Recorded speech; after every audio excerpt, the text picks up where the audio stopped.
दोस्तों, आज मैं आपको सुनाने जा रहा हूं मुंशी प्रेमचंद की एक लघु कहानी बाबा जी का भोग। रामधन अहीर के द्वार एक साधु आकर बोला, बच्चा, तेरा कल्याण हो, कुछ साधु पर श्रद्धा कर। रामधन ने जाकर स्त्री से कहा, साधु द्वार पर आए हैं, उन्हें कुछ दे दे।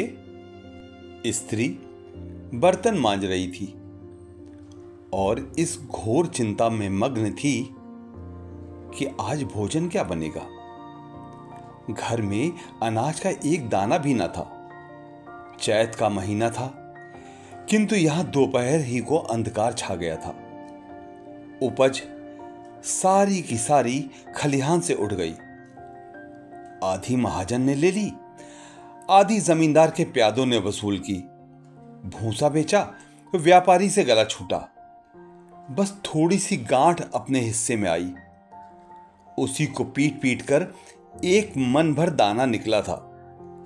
किसी तरह चैत का महीना पार हुआ। अब आगे क्या होगा? क्या बैल खाएंगे, क्या घर के प्राणी खाएंगे, ये ईश्वर ही जाने। पर द्वार पर साधु आ गया है, उसे निराश कैसे लौटाएं? अपने दिल में क्या कहेगा? स्त्री ने कहा, क्या दे दूं, कुछ तो रहा नहीं। रामधन, जा देख तो, मटके में कुछ आटा वाटा मिल जाए तो ले आ। स्त्री ने कहा, मटका झाड़ पोंछ कर तो कल ही चूल्हा जला था, क्या उसमें बरकत होगी? रामधन, तो मुझसे तो यह ना कहा जाएगा कि बाबा घर में कुछ नहीं है और किसी के घर से मांग लो। स्त्री, जिससे लिया उसे देने की नौबत नहीं आई, अब और किस घर से मांगूं? रामधन, देवताओं के लिए कुछ अगोबा निकाला है, वही ले आ। स्त्री, देवताओं की पूजा कहां से होगी?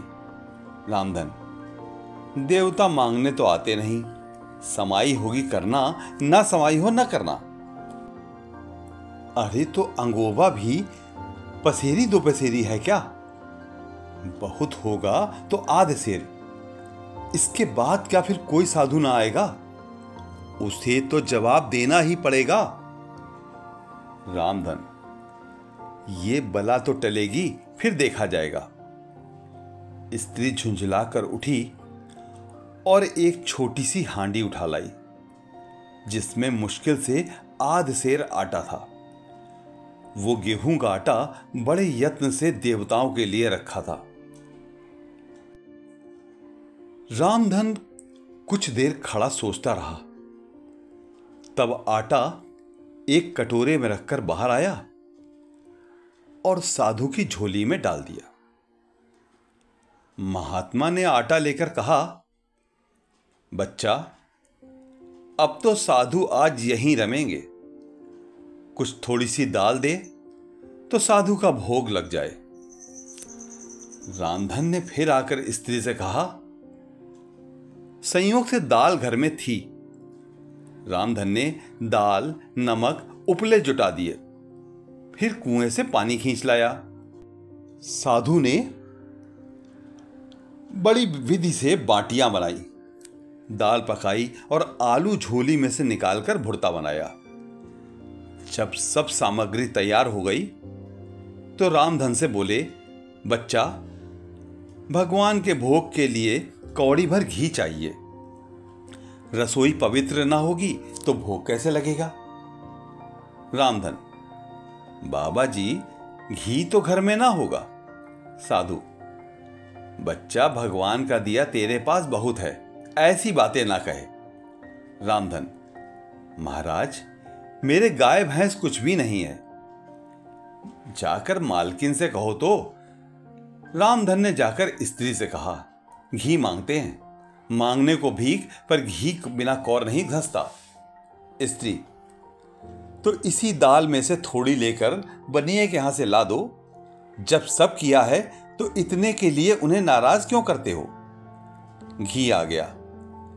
साधु जी ने ठाकुर जी की पिंडी निकाली, घंटी बजाई और भोग लगाने बैठे। खूब तनकर खाया, फिर पेट पर हाथ फेरते हुए द्वार पर लेट गए। थाली, बटली, कलछुली रामधन घर में मांजने के लिए उठा ले गया। उस दिन रामधन के घर चूल्हा नहीं जला, खाली दाल पकाकर ही पी ली गई। रामधन लेटा तो सोच रहा था, मुझसे तो यही अच्छे हैं। और यह कहानी यहीं पर समाप्त होती है।